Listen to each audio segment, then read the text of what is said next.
This is our last song. Thanks a lot, we're the Nightbirds.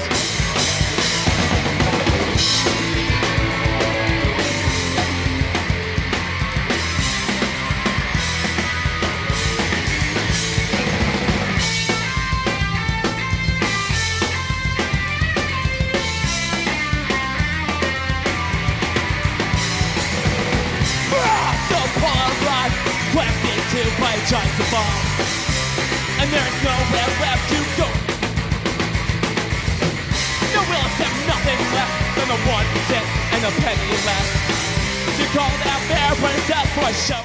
E aí, galera, estamos aqui de volta novamente ao PodTed, podcast onde tudo pode. O PodTed Cinema, Cerveja e História está voltando com todo gosto de gás. Agora nós vamos aqui abrir para uma apresentação de um grande diretor chamado Stuart Gordon. Mas antes disso, eu queria já mostrar aqui que esse podcast, os próximos episódios, eles fazem parte de um projeto fomentado com recursos da Lei 14.017/2020, Lei Aldir Blanc, por meio da Secretaria Municipal da Cultura de Fortaleza. Ou seja, em parceria com a Secretaria de Cultura, mediante a Lei Aldir Blanc, o PodTed vai dar o gás em 10 episódios excelentes daqui pra frente. E o primeiro deles é sobre o grande mestre Stuart Gordon. Fiquem aí vocês com o Stuart Gordon. Vamos nessa, que esse é um diretor de primeira.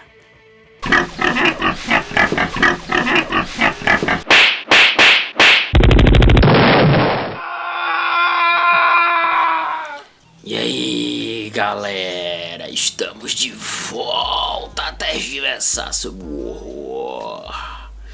Galera, hoje o especial é sobre um grande diretor americano, muitas vezes subestimado, tá? Que é um carinha chamado Stuart Gordon. Gente, o Stuart Gordon é um dos grandes diretores de terror da proeminente década dos anos 80. Que ela foi responsável por uma das melhores fases do cinema de horror de todos os tempos, né? Figuras como John Carpenter, David Cronenberg, né? O próprio Stuart Gordon, Wes Craven, apesar de alguns desses nomes já terem alguns trabalhos anteriores, mas que eles se estabeleceram mesmo nos anos 80, né? E o Stuart Gordon foi um dos principais artífices do horror dos anos 80. O meu recorte vai ser especificamente em cima de 5 filmes de terror dele. Como se sabe, Stuart Gordon é um cara que ele adaptou demais o H.P. Lovecraft. Pelo menos 4 desses 5 filmes dele, né, foram adaptações do Lovecraft.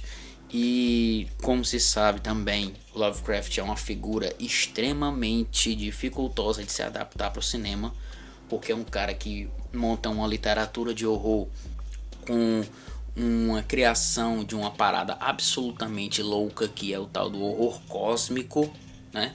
Que é um horror gigantesco, são monstros gigantescos, são situações grandiosas, são marmotas diversas, às vezes é o diabo de uma cor que faz ali todo o mal, no caso do A Cor que Caiu do Espaço, que foi um filme muito bem adaptado pelo Richard Stanley com o Nicolas Cage, né? Bom filme também, muito bom, que é uma adaptação do Lovecraft também, e que o Stuart Gordon foi o cara que fez melhor essas adaptações para o Lovecraft para o cinema. Mesmo com as dificuldades de tecnologia da época, mesmo com as dificuldades de orçamento da época, mesmo com tudo isso, mas ele foi um cara que abraçou com gosto de gás, né? Com muita vontade, o trabalho do Lovecraft, né? Porque, pô, você filmar uma parada como o horror cósmico, que é um lance considerado por muitos como infilmável, porque você tá tratando não como uma coisa, um demônio, ou então com algum cara com uma serra elétrica. Não, você tá trabalhando com o indizível, com o desconhecido, né? Com aquilo que a gente não conhece, que o ser humano não conhece, é aquilo que causa o medo por esse desconhecido abusivo. E quanto esse desconhecido dá as caras, muitas vezes é de formas absurdas, e na própria literatura do Lovecraft mostra muito disso. Se é para dar um exemplo, tem um conto do Lovecraft, que é o Chamado de Cthulhu, que trata da história de um cara que ele encontra algumas relíquias do avô dele, ele vai atrás de investigar e ele descobre esse culto secreto a essa espécie de deus pagão aí absurdo, que é um monstro e tal, que acaba sendo descrito nesse filme, né? Nesse conto, né? Acaba sendo descrito como esse monstro que é uma mistura de ser humano com uma lula e tal, uma coisa monstruosa e absurda, né? E que isso serviu de base pro próprio Stuart Gordon também, que o Stuart Gordon faz homenagens a esse personagem em um certo filme que eu vou contar para vocês mais tarde. E que é um material de uma escrita extremamente prazerosa, né? Leve, o Chamado de Cthulhu, e que vai fazendo você adentrar naquele universo sem especificamente matar ninguém, sem mostrar ninguém, sem criar tramas de terror tradicional. Não, ele vai por outro caminho, ele segue ali o caminho do desconhecido e você querendo conhecer aquele negócio até o final, que ele te mostra realmente que diabos de monstro é aquele. E é uma obra sensacional, é um conto de primeira qualidade e que serviu de base, né, para o próprio Lovecraft dar continuidade ao trabalho dele, né, com os mitos do Lovecraft, que chamam, né, que são os monstros e tal, e as várias histórias dele, e que o nosso querido chapa Stuart Gordon adaptou tão bem. E ele é uma grande figura, então preparem-se. Stuart Gordon chegou.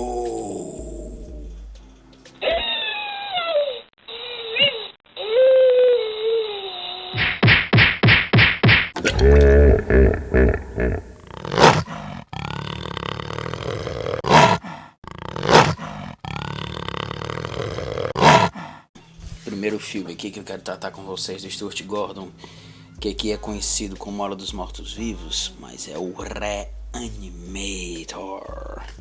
Reanimator foi baseado num livro chamado Herbert West, Reanimator, do Lovecraft, como eu disse pra vocês, né? Mas ao que consta, ele tem elementos até vagos a respeito do livro. Assim, eu vou falar aqui pra você sobre o Stuart Gordon. O material do Lovecraft eu conheço muito pouco, conheço por cima, conheço mais das adaptações de materiais dele do que a obra dele propriamente dita. O Reanimator foi um filme feito em 1985 com a direção do Stuart Gordon e a produção do Brian Usna. Eita porra, Brian Usna é outro que dirige umas bagaceiras pesadas, inclusive a continuação desse aqui, A Noiva do Reanimator, e outras fuleiragens aí, como, sei lá, o Progenie, a Criatura dos anos 90. E esse aqui é mais bagaceiroso do que o Stuart Gordon. Esse aqui é cinema B mesmo, pesado. Sim, continuando. A história do Reanimator é de um cientista maluco. Sei lá o clichê do cacete, né? Cientista maluco. É um cientista aí muito doido, que ele inventa o diabo de uma fórmula pra reanimar a galera, pra ressuscitar a galera. E só que ele fica altamente perturbado com isso, porque ele quer que essa experiência dele funcione, e ele vai testando em animal, o diabo, tudo que aparece ele quer testar. E nisso ele acaba indo para uma universidade, né, e começa a fazer esses testes e tal, querer se enfiar no laboratório, e se mete, esse maluco, o cientista é o Herbert West, né, e ele acaba se metendo com um professor da escola dele lá, da escola não, da faculdade, e esse professor, macho, é o Dr. Carl Hill. E esse maluco vê uma oportunidade nesse experimento do Herbert West para ganhar muito dinheiro com isso. Enfim, a história vai se desenvolvendo, né, dentro dessas marmotas aí, até que algumas mortes começam a acontecer e o maluco do Herbert West ressuscita o diabo do gato do companheiro de quarto dele. Aí tome-lhe esculhambação. Gente, o que importa nesse filme não é tão somente o roteiro. Foda-se, entendeu? A ideia aqui, por isso que eu acho massa que o terror ele tem muito disso. Ele te dá um fio de roteiro ali para você ter um procedimento ali, você seguir com ele, mas o que interessa é o horror propriamente dito. É o que você faz através desse fio de roteiro, entendeu? E é exatamente isso que o Stuart Gordon faz. Ele cria ali uma linha né, para impor todo tipo de loucura e lombra que ele tem na cabeça para tergiversar sobre o filme. Eu acho que o Reanimator, ele é um dos principais exemplos de terror totalmente escrachados dos anos 80, que abraçam o exagero estético e imoral que aquela década permitia e propiciava, né? Porque era uma década que ela tratava muito com a questão do colorido, e inclusive os filmes de terror com muito colorido, muitos filmes de terror com muitas cores e tal, porque o que se imagina do cinema de terror, muitas vezes erroneamente, é que o cinema de terror dos anos 80, dos anos 70 era só escuridão e tal, e o medo pelo escuro e tal. Não, no cinema slasher tem muito disso? Tem. Mas existem outras vertentes e outros tantos filmes de terror que seguem uma linha contrária, né? Que seguem a linha desse colorido, dessa bagaceira, desse exagero. E um cara que vai adaptar o Lovecraft, ele tem que seguir para o espalhafatoso mesmo, ele tem que seguir para o exagero mesmo. E é isso que o Stuart Gordon faz. Tanto que o clima do filme, ele mescla muito bem o terror com o humor, né? O humor está muito presente no filme, mas de uma maneira totalmente escabrosa, né?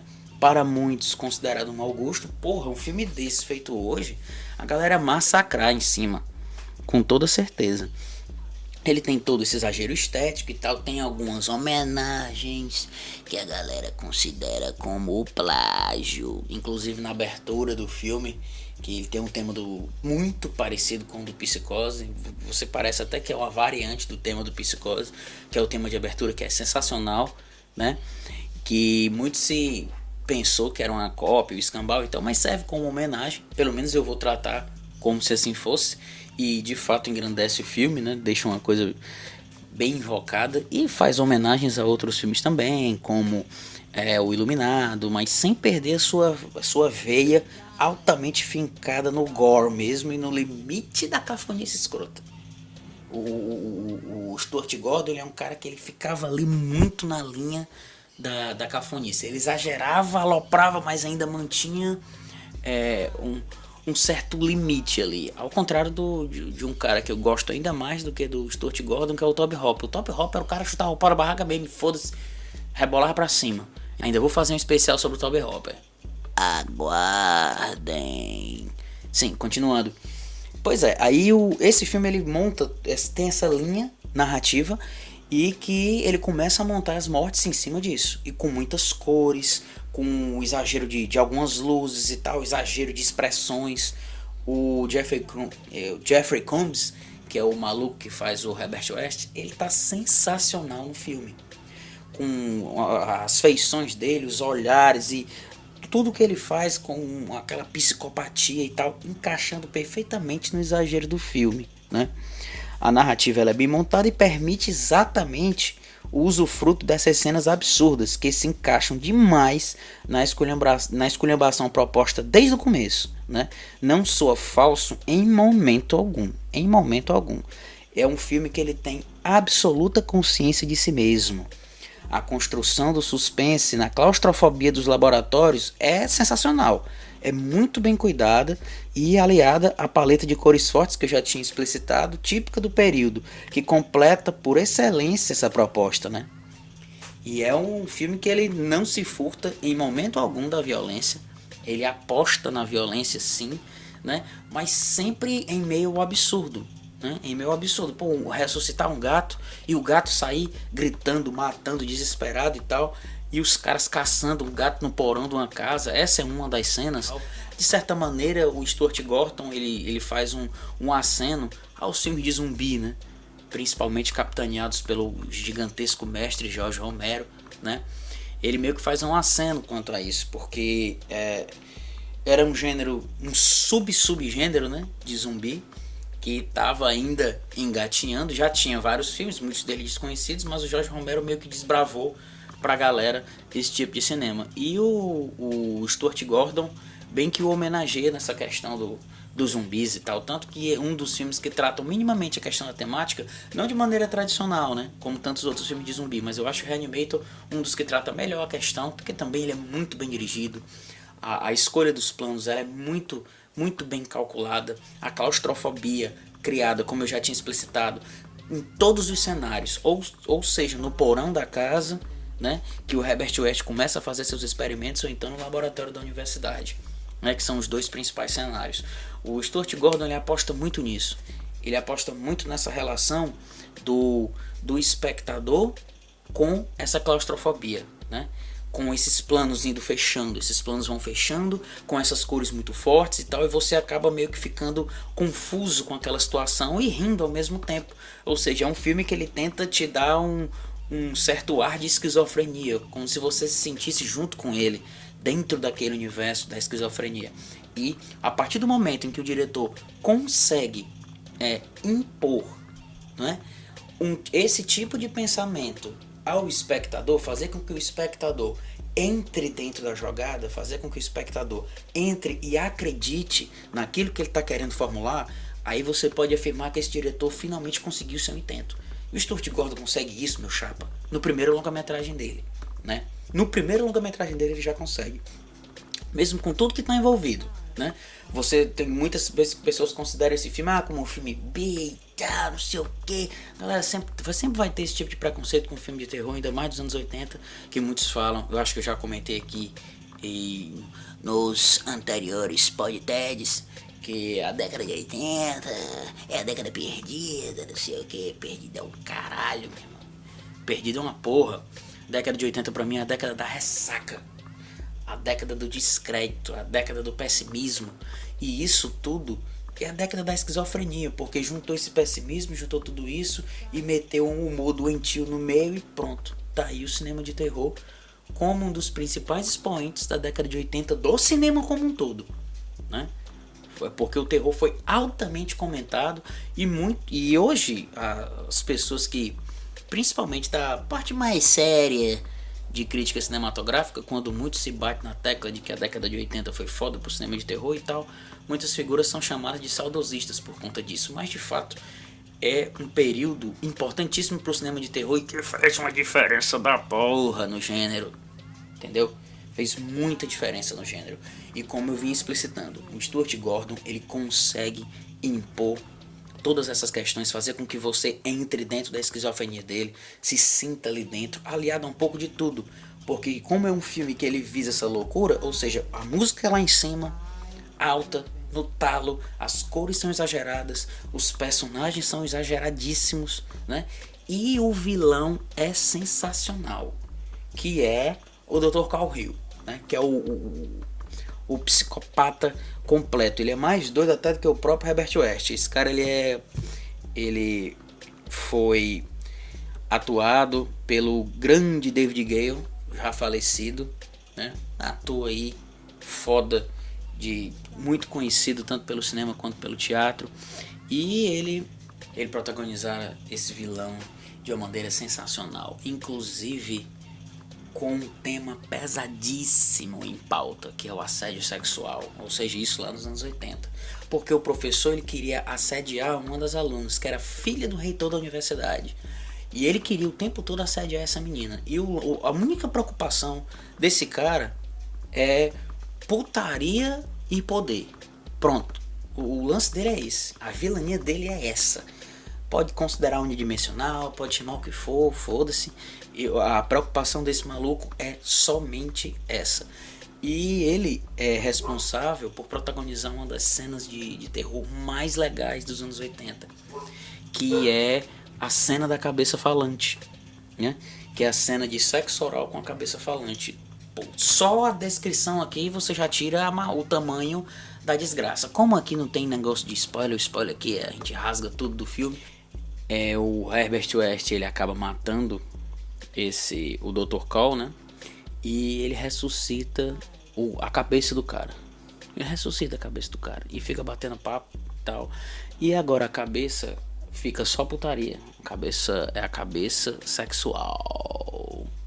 Aí a partir disso, na invenção da cabeça do Stuart Gordon, isso, digo invenção da cabeça dele, não tenho certeza se isso tem no conto do Herbert West, né? Lá do Lovecraft, que o cara, a cabeça ressuscita e o próprio corpo dela também, e o corpo vai levando a cabeça até a universidade.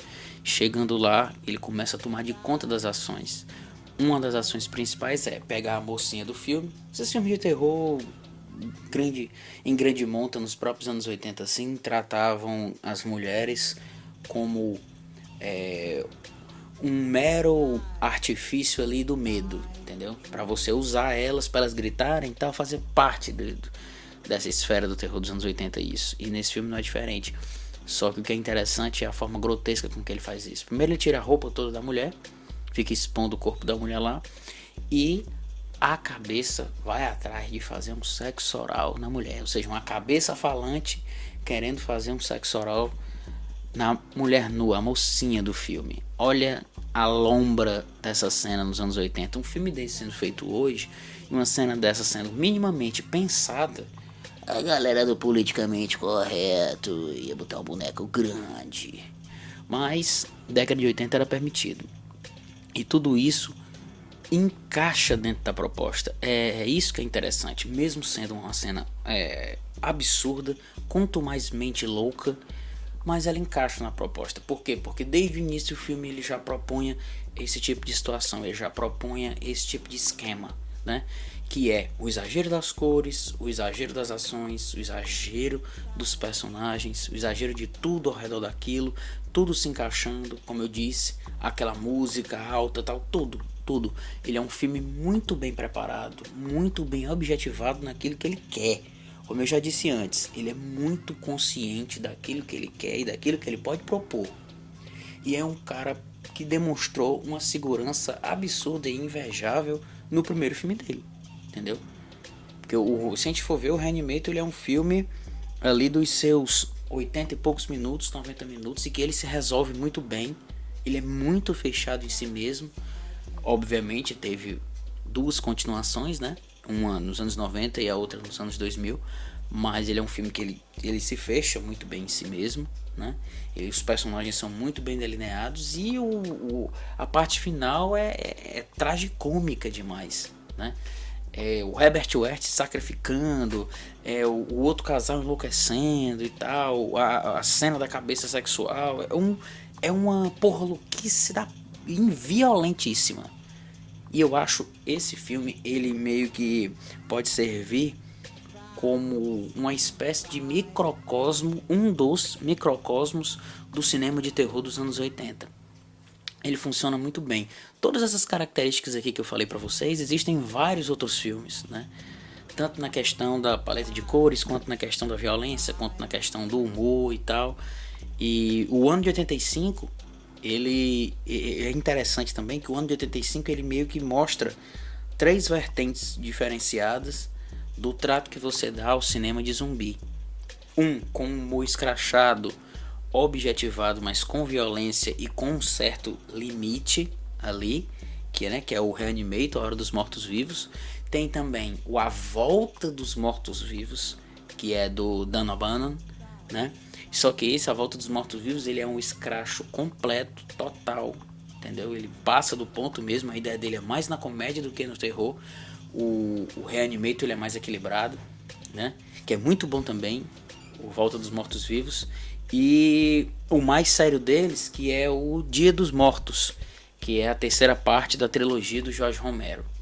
Esse é muito brutal, violento, pesado, tem um pouquinho de humor ali, mas ele é muito carregado, é um filme muito tenso. E eu acho massa porque são três filmes lançados no mesmo ano, pegando ali alguns dos temas parecidos e de certa maneira dialogam entre si, né? Ou seja, gente, o cinema dos anos 80 de terror, ele é muito rico, ele é muito diverso. Ao que muitos não acreditam que o seja porque desconhecem. Ele de fato é diverso pra caramba. E o Reanimator, ele é um dos melhores exemplares do gênero nos anos 80. Então, espero que vocês tenham curtido aí, que a gente vai agora para o próximo, que é outro material Lovecraftiano do Stuart Gordon. Bora!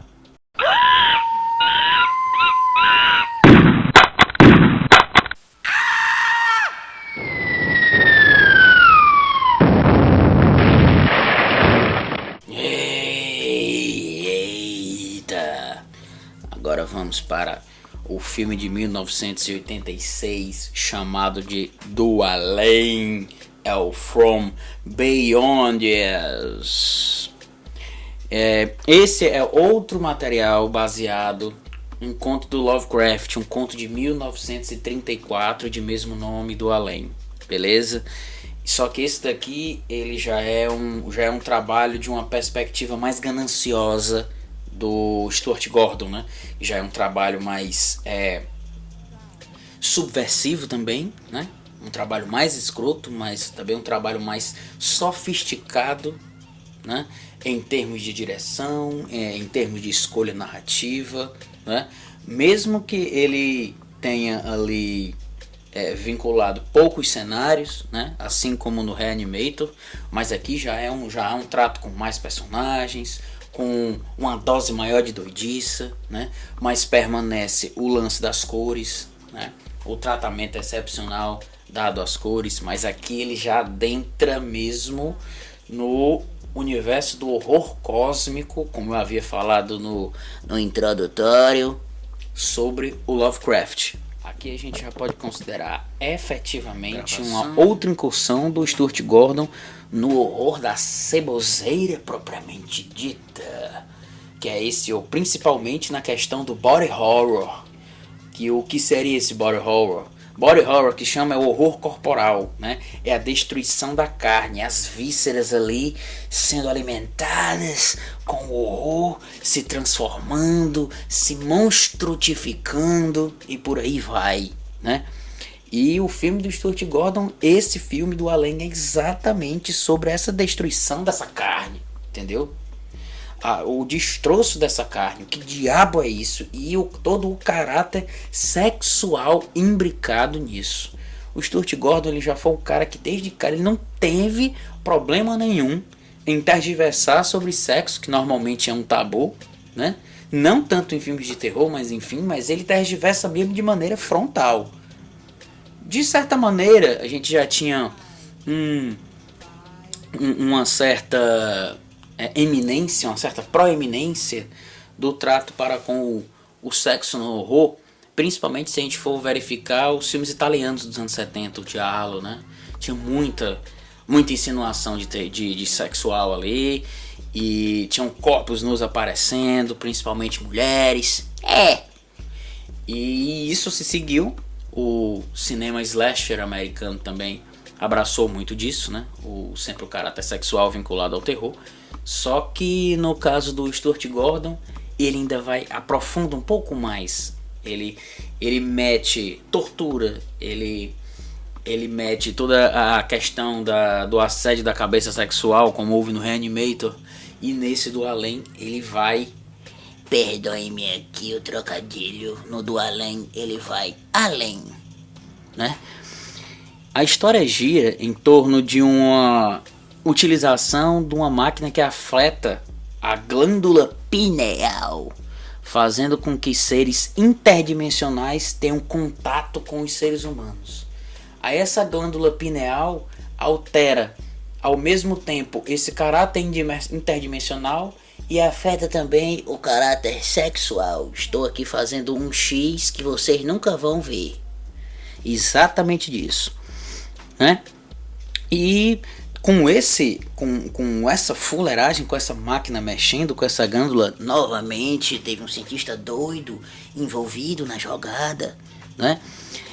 Esses seres humanos, eles começam a passar por mutações absolutamente escrotas, né? Em contato com estas monstruosidades que vêm dessa outra dimensão. Aqui, como eu já disse para vocês, é o caráter do horror cósmico do H.P. Lovecraft, né? Aqui o Stuart Gordon já adentra mais nesse que é um dos temas principais do horror do Lovecraft, que é esse horror cósmico, esse horror desconhecido, esse horror interdimensional de outra dimensão. Se tem uma coisa que o Lovecraft ele defendia amplamente no terror dele, ele jogava para a casa do cacete toda a questão de religião católica. Primeiro que ele era ateu, então ele queria encontrar uma nova forma de horror e ele buscou a questão do horror cósmico, o horror pelo desconhecido, o horror de dimensões extraplanetárias e tal, e por aí vai. E para o momento foi absolutamente original, né? Para ali a década de 20 e 30, quando ele explicitou esse tipo de horror. E o Stuart Gordon foi um dos poucos que souberam, mesmo como eu falei para vocês, com todas as restrições orçamentárias e tal, ainda conseguiu impor ali como o melhor adaptador do material do HP Lovecraft. Esse cientista muito doido, com farto apetite para todo tipo de esculhambação. Ou seja, o cara doido, ele queria adentrar em todas as condições viscerais que outras dimensões o permitissem, principalmente das condutas sexuais. Ou seja, o filme ele expõe isso de maneira bem clara, não tem muita conversa e nem desvio, né? Ou seja, assim como a sua obra-prima, Reanimator, que para mim ainda é o melhor filme do Stuart Gordon, ele trata dessa questão do terror e o sexo, né? Um terror carnal, utilizando ali a carne, os nacos de carne. É o body horror, como eu disse para vocês, né? E é interessante a gente perceber isso, porque o diretor investe nesse terror carnal no que tange exatamente a esse tesão pela carne e pela destruição da mesma. É o tesão pela carne e pela forma como ela se destrói. É uma espécie de terror esquizofrênico pela desgraça, né? E que ele imputa isso de maneira muito objetiva e doentia, né? Esse tesão e destruição pela carne, algo que até o próprio Cronenberg, o David Cronenberg, o grande David Cronenberg, ele trata disso um pouco nos seus filmes, com materiais como Scanners, como Videodrome e principalmente em A Mosca.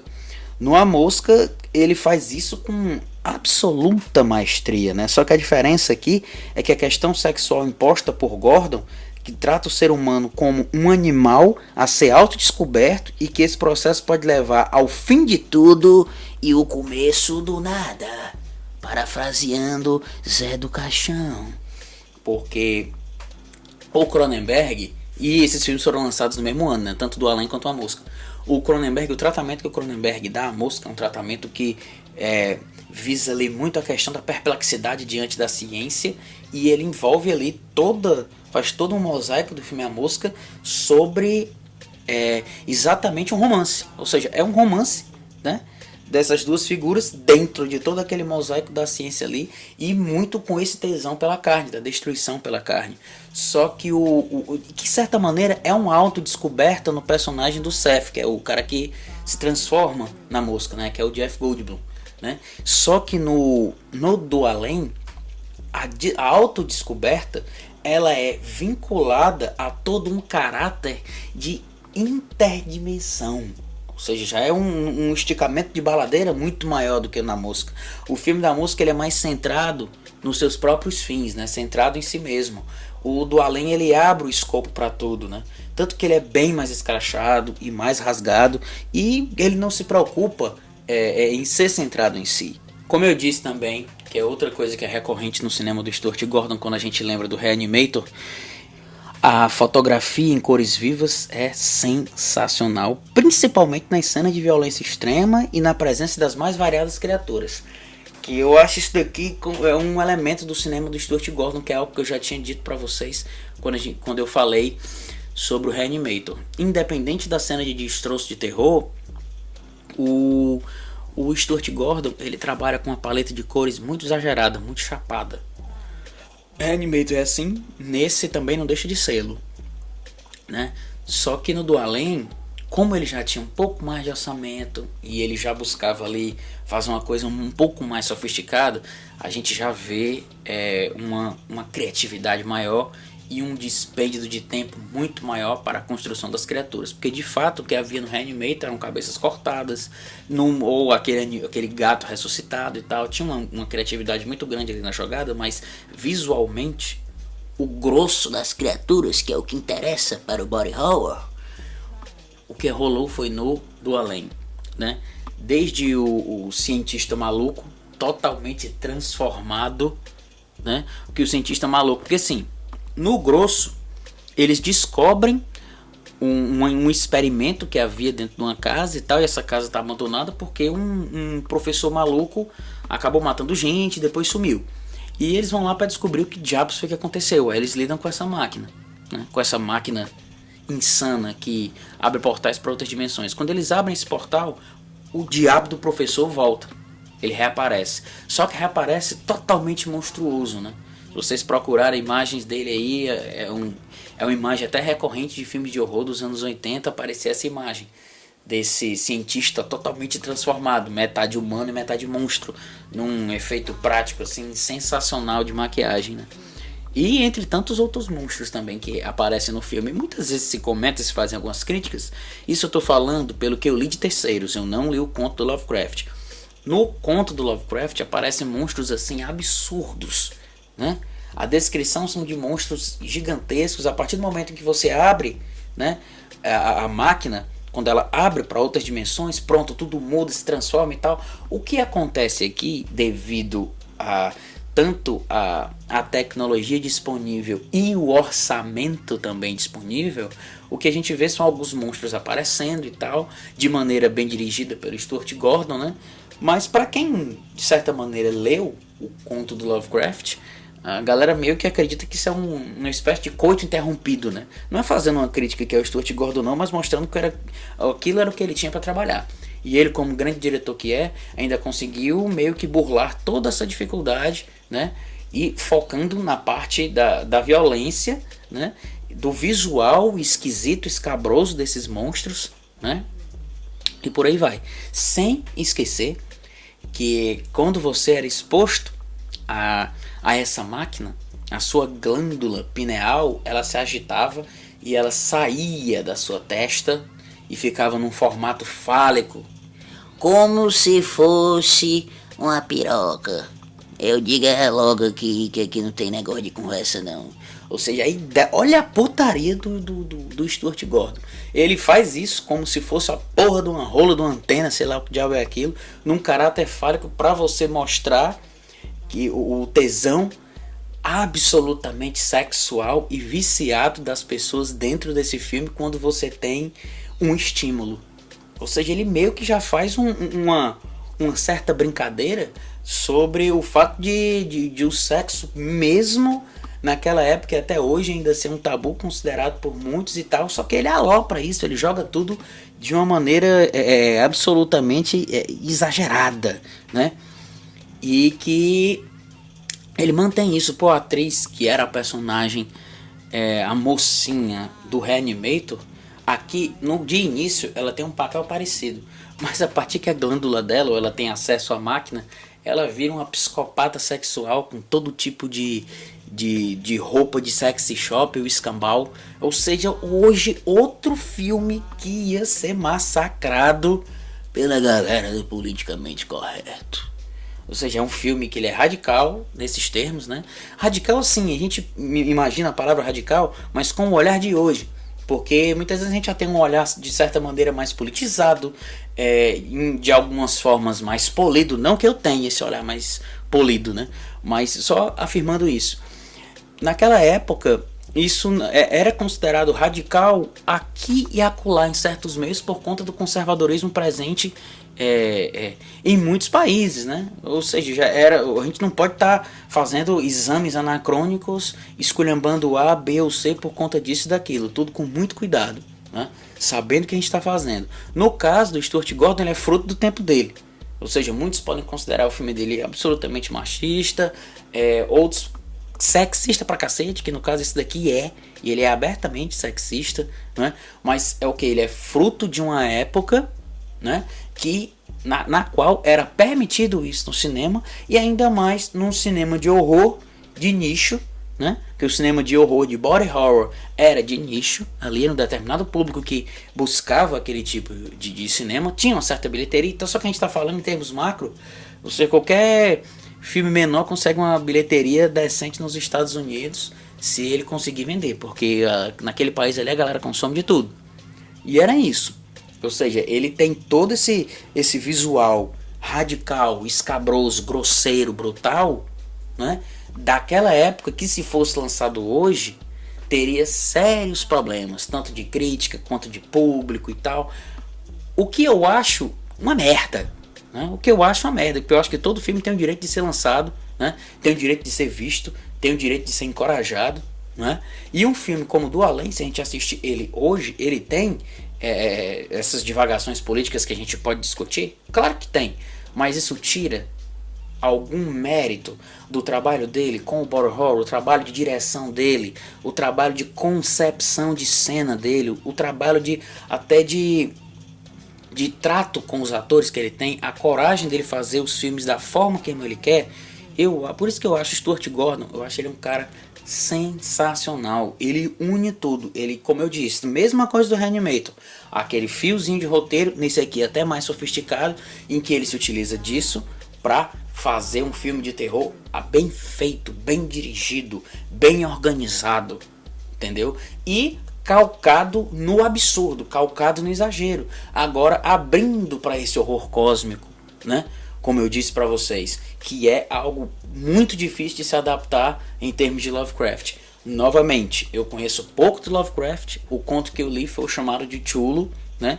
Li mais alguma coisa ou outra assim, li algumas coisas sobre a biografia dele há um tempo atrás, e eu conheço muitos relatos de terceiros, né, que comentam, e que eu concordo, que todo filme do Lovecraft que eu vejo, não somente em termos de adaptação, porque tem muitos contos que eu não li, eu não posso falar sobre se é uma boa adaptação ou não, mas como cinema. A gente fala adaptador no geral, o cara que adaptou os contos do Lovecraft, não que as adaptações elas sejam absolutamente ipsiliteris, né? Não é isso.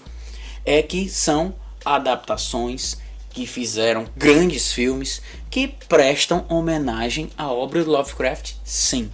E o Stuart Gordon, esse Do Além, o Reanimator e os que eu vou falar para vocês a posteriori, eles têm uma importância grande para o terror, tá? Se a gente for verificar tudo, a questão de influências e tal, muitas vezes são filmes subestimados, mas que foram reiterados a posteriori, repetidos a posteriori vários elementos deles, porque quando se fala em body horror, só para dar um exemplo, nos anos 80, galera lembra de quê? Da Mosca, Videodrome, do Enigma do Outro Mundo, ou seja, Carpenter e Cronenberg. Claro, não estou tirando o mérito desses dois, que esses dois para mim estão entre os maiores diretores da história do cinema. Mas existem outras grandes figuras que ficaram relegadas a segundo plano por conta do sucesso destes, né? E eu acho que a gente tem que juntar um pouco de tudo.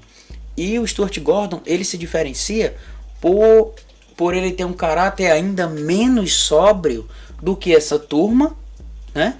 Ele aposta mais na questão das cores exageradas e ele aposta mais na conduta sexual dos seus personagens.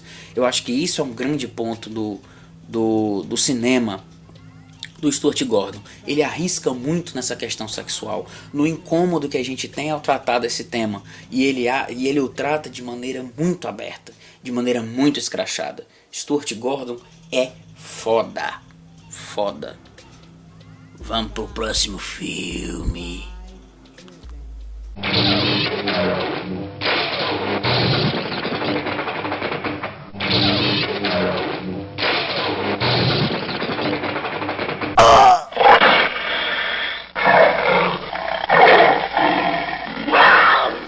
Galera, o próximo material agora é o filme Bonecas Macabras, o Dolls, de 1987. Vocês já estão vendo aí que nessa época o Stuart Gordon ele trabalhava de maneira incessante. Foi o Reanimator em 85, Do Além em 86 e esse Bonecas Macabras em 87.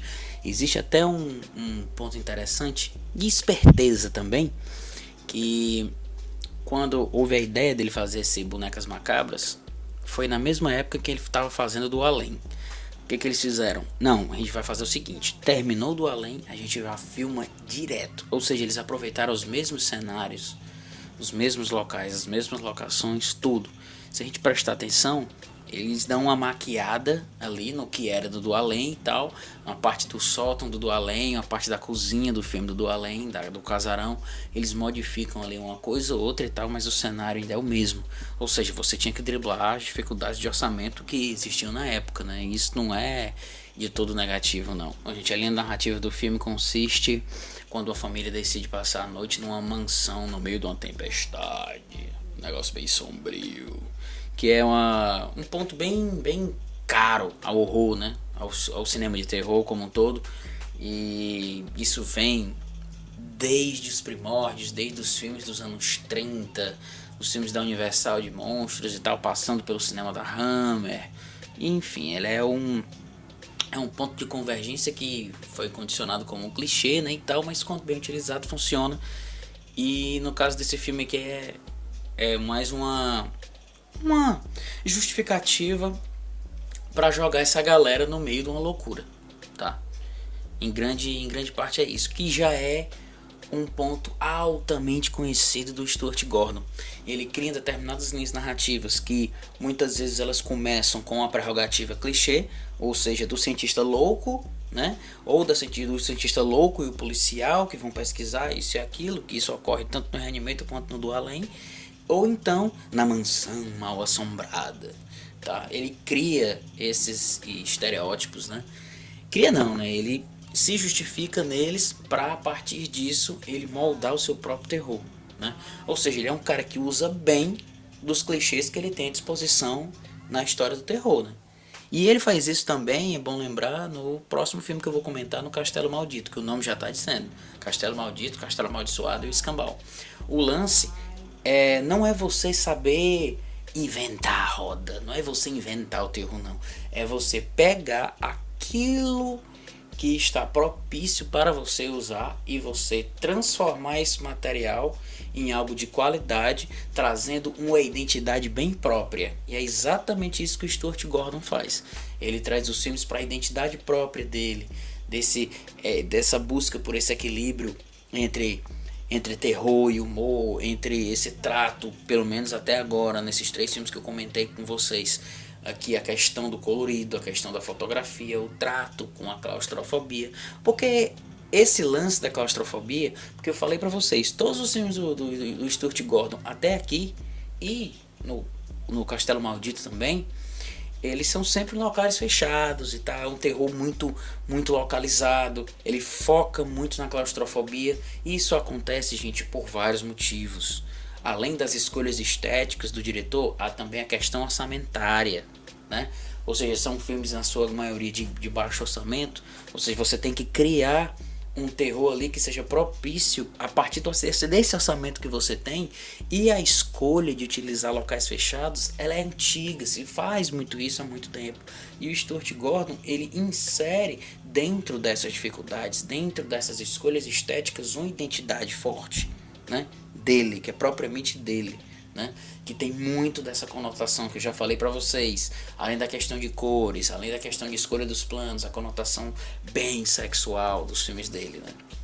Continuando, nesse Dolls, ele não tem uma óbvia, claro, uma conotação sexual na questão, mas já tem o trato dele para com o ambiente fechado, dele para com o universo da esquisitice, né?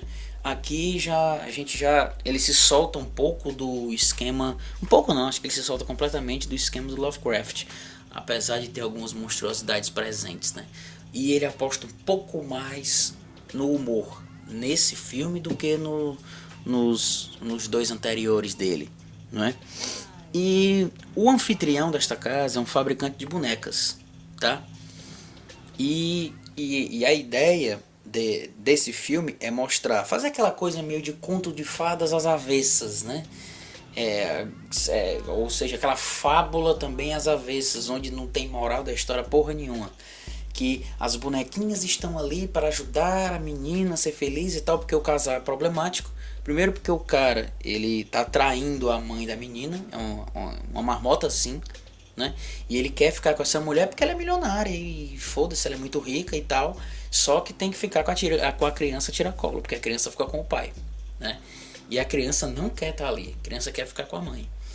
E nisso, o Stuart Gordon ele faz com que haja um envolvimento da gente com os problemas dessa família, expondo logo as características dos personagens de começo, né? Já é o pai aí que é meio medroso, que não acredita em muita coisa, mas que precisa da mulher ali, que é a milionária e tal, que na verdade quem manda na relação inteira é a mulher. Nesse caso aqui é ela, só que ela é tratada no filme como uma megera, né? Uma fuleiragem que tá com o cara, gosta do cara, mas detesta a criança, trata mal a criança e tal. Ou seja, a gente é meio que moldado dentro do filme até a visão que aquela criança tem, tal qual a gente está num conto de fadas ou numa fábula e tal, que na massacrante maioria das vezes é interpretada por uma criança como personagem principal. Ou seja, a gente já pega esse conto de fadas macabro pela visão dessa menina, né? Que é uma menina que carrega um boneco ali o tempo todo, uma boneca o tempo todo e tal qual como qualquer criança, gosta de brinquedos e tal, e fica absolutamente fascinada com o sem número de bonecas existentes, né, na mansão. Diante disso, a trama vai se desenrolando devagarinho, que é outro ponto importante, não só do cinema do Stuart Gordon, mas grande parte também do cinema de horror dos anos 80. A intenção de se contar uma história, de se preparar para o terror, era muito bem pensada. Se a gente for pegar até ou nos grandes clássicos ou nos filmes considerados menores e tal, eles tinham uma certa preocupação para isso. Se a gente for pegar o exemplo mais extremo, por exemplo, a gente pega um Alien do Ridley Scott, que tem toda uma preocupação com o terror, todo um preparo ali, muito bem galgado, com calma e tal. É um outro extremo.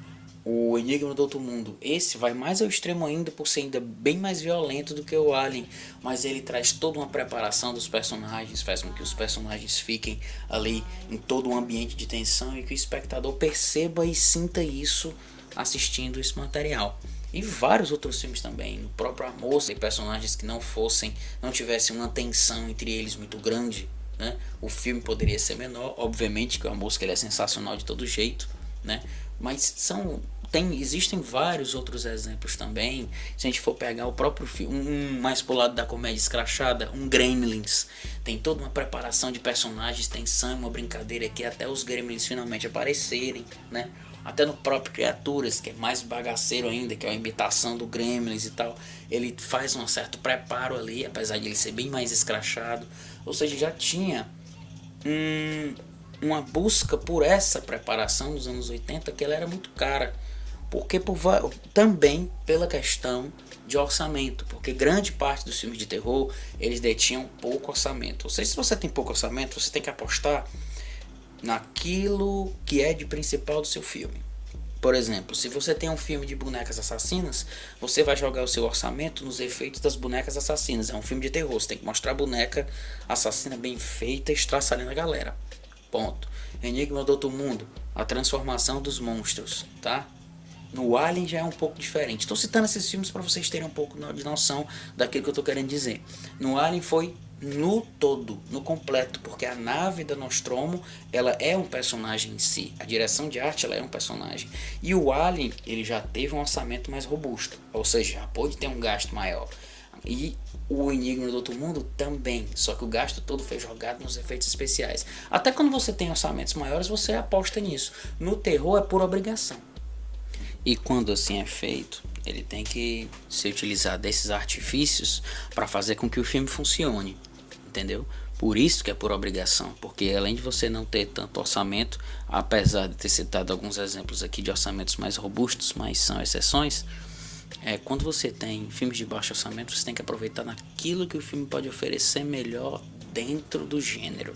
No caso, se você vai fazer um filme que tem o body horror presente, no caso como foi o do Além, você aposta exatamente nos monstros. E como você vai ter um filme como Bonecas Assassinas, você aposta nas bonecas. Isso é óbvio. Isso fica refletido no fato de você usar os mesmos cenários em vários filmes, que isso é uma prática corriqueira em vários estúdios menores, em vários filmes menores. Isso acontecia demais, né? E no caso do Bonecas Macabras, Bonecas Assassinas, ó, enfim, a ideia deles é matar mesmo. E é nisso. E quando você tem a visão desse filme, ele explora bem essa questão dessas bonecas, né? Da construção dessas bonecas, e são absolutamente, realmente macabras as bonecas. A visão torpe mesmo, aquelas bonecas esquisitas rindo e ficando com raiva, com umas feições assim altamente invocadas, a movimentação das bonecas, tudo muito bem feito, com efeitos práticos que eu temo que deve ter dado um trabalho do cacete para fazer, né? Tem até um documentário que trata muito sobre essa questão, que é o documentário A Search for Darkness, que ele trata sobre os filmes dos anos 80. Eu indico desde já aqui, eu vou deixar até um link da descrição desse documentário. Quando você estiver assistindo o podcast, vocês olhem na descrição lá e vai estar lá. É um documentário de mais de 4 horas de duração que trata sobre os filmes de terror dos anos 80. É sensacional. Para quem é fã de horror, velho, é uma obrigação. Porque lá tem entrevistas com os realizadores, sejam eles produtores, diretores, atores, roteiristas, atrizes e o escambau. É muito legal, cara. E em um dos pontos, o Stuart Gordon ainda estava vivo. Esse documentário foi filmado em 2019. Não, ele foi finalizado em 2019. Ele ainda estava vivo, conversaram com ele e ele explicita o fato da dificuldade dos efeitos práticos desse filme, né? Do Dolls. Que imagina-se ali a dificuldade grande. E lembrem que é um projeto que ainda foi feito antes do conhecido e famigerado Chuck, do Brinquedo Assassino. Um ano antes, pelo menos, né? Quando ele foi lançado. E a intenção do filme era exatamente chocar com essas bonecas macabras, e ele assim consegue. E as bonecas são realmente ardilosas e asquerosas. Tanto que tem uma cena lá que ficou muito conhecida por conta do pôster do filme. Pra vocês entenderem a noção das coisas, normalmente esses filmes de terror, gente, eles eram prometidos e criava-se uma arte proposta antes do filme começar a ser filmado. Por que se fazia isso? Para ver se a ideia colava. E eles fizeram isso com vários filmes. Isso aí é usual na indústria, pelo menos assim o era, né? Dos anos 70, 80, 60 e o escambau. Aí no caso do Dolls, a foto do pôster, né, que ficou muito conhecida e todo mundo gostou. A foto não, o desenho, né, a ilustração, é uma boneca segurando os dois olhos ao lado da cabeça, os olhos fora das órbitas, dos lados da cabeça, da direita e da esquerda, né, com as mãos e tal. E essa imagem é sensacional, o pôster é muito massa. Aí eles tiveram que inventar de recriar essa cena e o menino faz de uma maneira muito foda, o Stuart Gordon. Simplesmente vai entrando na madrugada nesse casarão e várias pessoas vão ali adentrando o local, né? Primeiro chegou esse casal que eu disse pra vocês, o casal conservador, parará, e a criança. Depois chegou um cara todo alegre, bonitinho, inocente, garotão e tal. O gordinho inocente. É os outros clichês, né? Ponto também. E esse cara tava trazendo outras meninas e tal, né? Ele se encontra com duas punks, umas duas punks muito doidas e tal, que elas estão ali para tirar dinheiro desse cara e para cometer um assalto ali no que elas puderem. E é essa turma aí que vai perambular pela casa e as bonecas vão reagir a elas, né? De início parece que as bonecas elas não atacam figuras que sejam inocentes, puras de coração e alguma outra fuleiragem que o valha. Isso tem um pouco de cara de conto de fadas e fábulas também, né? Ou seja, a punição vai somente para os maus. E é de fato isso que acontece. As bonecas descem o cacete no pai da menina, matam a madrasta da menina, que é a namorada do cara, e partem para cima das duas punks também. E ou seja, é legal que a gente vai vendo aí um ajuntamento de clichês, assim, de clichês e tipos dos anos 80 que são divertidos pra cacete. As punks com aquelas roupas de couro, escutando aquela música alta e tal, né? Fazem parte daquele universo bem exagerado. E o que interessa aqui é você preparar o terreno com essas figuras para o ataque das bonecas, né? E quando ocorrem os ataques são muito bem feitos, são muito estraçalhadores, viscerais. Uma dessas meninas punks, ela tem a cara toda fatiada, arrancam a cara dela, colocam a cara de uma boneca no lugar da cara dela e ela segurando dois olhos, os olhos de boneca assim do lado, como eu disse no pôster, foi uma forma do Stuart Gordon de criar essa cena com muito sangue, violência e tal, para colocar no filme, que era muito boa essa cena. Mas o filme, ele tem todas essas cenas dessas bonecas, ele tem essa cena específica que eu falei pra vocês, bastante violenta, mas ele é um pouco aquém dos outros dois filmes do Stuart Gordon. Enquanto os outros dois exploravam e aprofundavam bem mais os temas que eles queriam, ou seja, da conduta sexual, ou seja, da protuberância do body horror, ou da loucura esquizofrênica que as imagens perpetuavam diante do espectador. Esse Dolls ele é mais comedido nisso. Ele não consegue tanto o caráter de claustrofobia que esses outros preconizavam, e que esse é inteiramente dentro de um casarão. Ele não consegue com tanta proeminência, e também não causa um interesse tão grande pela situação como um todo, né? Como nos anteriores, assim como os ataques das bonecas são muito bons e tal, mas são consideravelmente homeopáticos se a gente comparar com os dois anteriores. Ou seja, naquilo que o filme é pra ser foda, ele consegue ser, ele que é no visual das bonecas, mas por pouco tempo. A gente fica sentindo falta de um pouco mais, né? Mas o filme acaba compensando um pouco de tudo por conta do final ser bem cínico também, que é uma característica já não só do Stuart Gordon, mas de vários filmes dos anos 80, de terror, né? Os filmes terminavam muitas vezes de uma maneira escrota, macabra e tal, não tinha muito alisamento. E esse ele segue mais pela linha do cinismo mesmo, né? Quando no final das contas todo mundo sabe o que acontece. Eu rasgo logo tudo aqui, que na verdade aquelas bonecas são pessoas que se transformam em bonecas, as pessoas que vão visitar aquele casarão e acabam se transformando nessas bonecas, né? E que como se você mostrasse que aquele casarão ali ele existe há muitos séculos, e ele vai meio que absorvendo essas pessoas com esse o fabricante de bonecas responsável por essa esculhambação completa, né? E o final é bem cínico quanto a isso, com o cara lá, o gordinho lá, junto com a criança indo embora, como se fosse o príncipe salvador e a criança inocente finalmente conseguindo fugir do casarão. Mas é que tá, eles conseguiram fugir do casarão e das bonecas porque foi permitido a eles, não por um mérito próprio, mas porque, enfim, pode ir. É um final meio bem cínico, né? E logo quando eles estão indo embora, outro carro passa em frente ao casarão, e assim, tal como o primeiro, ele enguiça também, porque o primeiro carro enguiçou, ficou preso lá, e por isso que eles foram pro casarão. Ou seja, mostra que é um círculo vicioso ali, né? Dessas bonecas macabras sempre estarem pertencentes ali àquela raia daquele universo ali, né? Ao redor daquele casarão.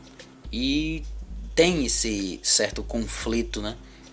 Então é isso, não é uma obra de excelência do Stuart Gordon, mas vale a lembrança, tanto pela ideia do usufruto de maneira bem decente do trato dessas bonecas macabras, né, serem muito bem feitas e tal, e de uma certa criação de um universo ali interessante. Teve até uma continuação que tentaram fazer e acabaram não conseguindo por conta de orçamento, bilheteria e tal, não era um material assim que fosse gerar tanta monta, né?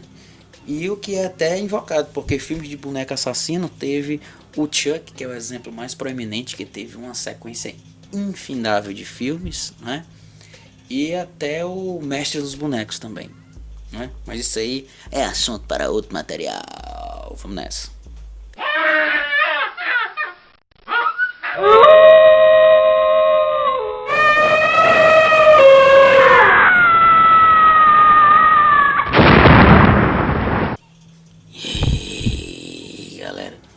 Agora a gente já sai da década de 80, vamos aqui para os anos 90. Que nos anos 90 o Stuart Gordon ele apostou em outros gêneros também, né? Como ele fez o filme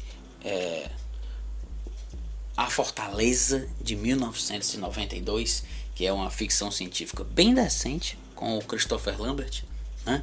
Entre outros filmes também. O Poço e o Pêndulo, ele fez se eu não me engano, o nome é Robojots, que é um filme sobre robôs gigantes se digladiando, ou seja, um pré-transformer dos pobres e tal.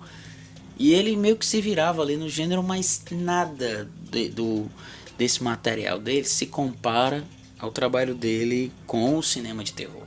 Isso aí é incomparável, né? O trabalho dele no cinema de terror é sensacional. E o Castelo Maldito, na minha opinião, é o segundo melhor filme dele, né? Segundo melhor filme dele. É espetacular o Castelo Maldito. Castelo Maldito ele trata, como eu disse, o Stuart Gordon, ele é um cara foda pra pegar os clichês do cinema de terror e introjetar na narrativa dele e construir algo foda com a identidade dele presente nisso. E nesse Castelo Maldito a coisa não é diferente. Ele se utiliza dos mesmos esquemas, né? Se utilizando, por exemplo, do alcoólatra, e ele abraça esses clichês de uma maneira muito inteligente, né?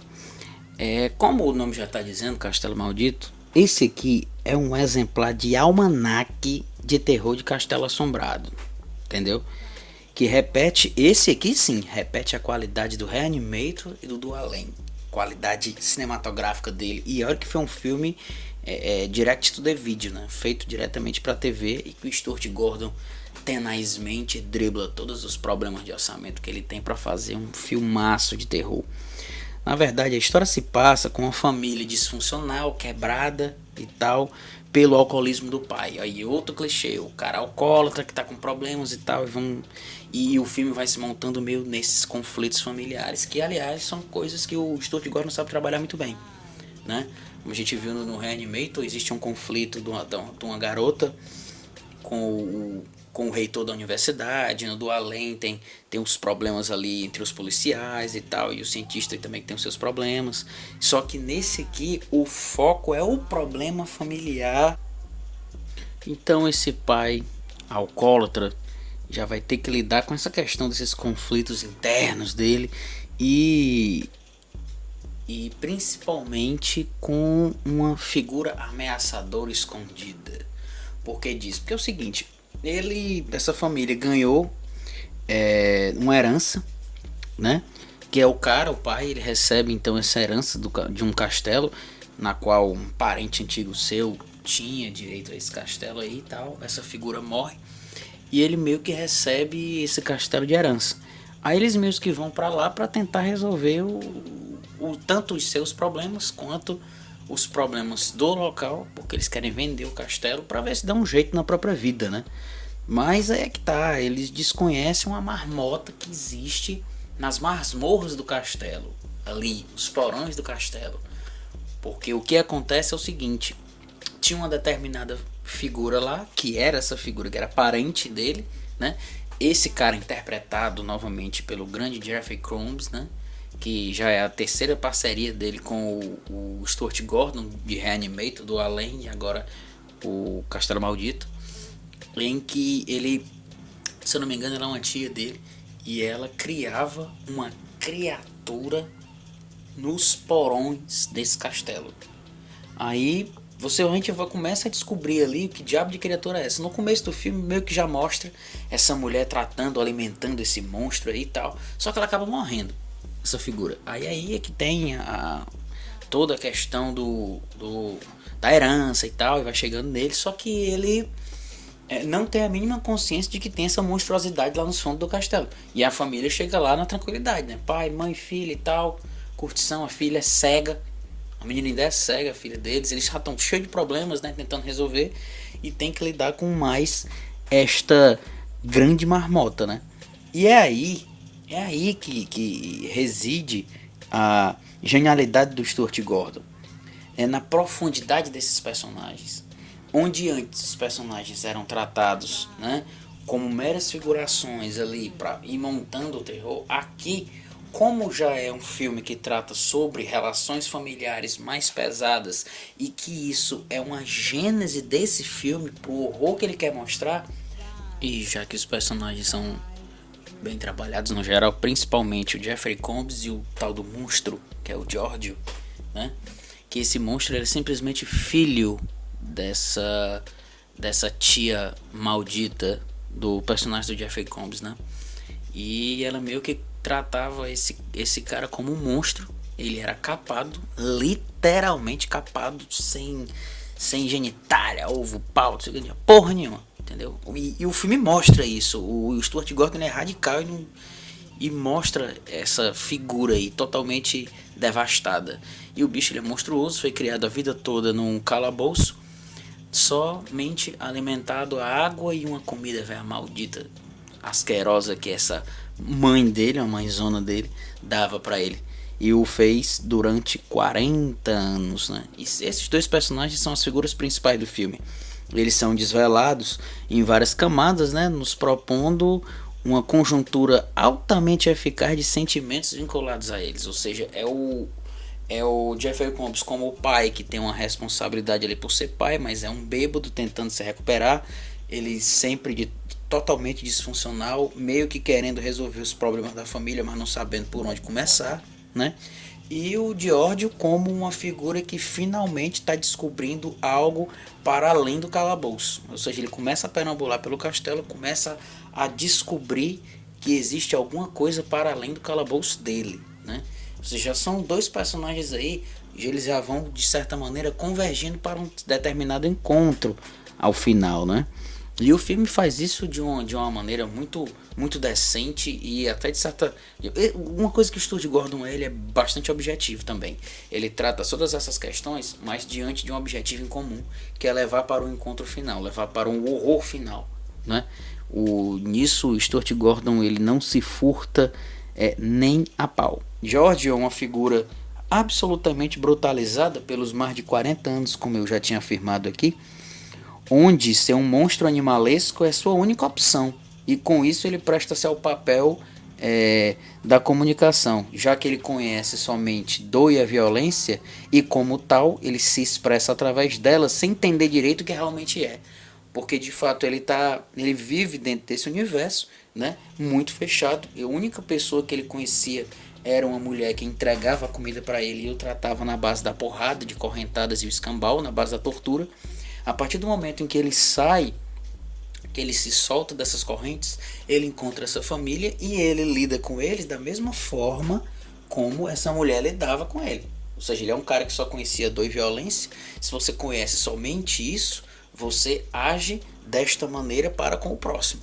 E a ideia do Stuart Gordon é mostrar isso. Mostrar que essa figura, que já foi brutalizada por tanto tempo, ela não tem outro modus operandi que não seja este, o da violência, o da brutalização de si mesmo, ainda tentando entender o que diabos ele é, meio como se ele estivesse tentando contemplar a si mesmo. Ele não está entendendo aquela situação, porque ele teve preso no universo durante 40 anos com pouquíssimas informações. A partir do momento em que ele se solta, ele lidar com outras situações totalmente diferentes, e ele age de maneira absolutamente violenta, porque é somente aquilo que ele conhece, né? Já que ele só conhece dor e violência, e é assim que ele segue adiante.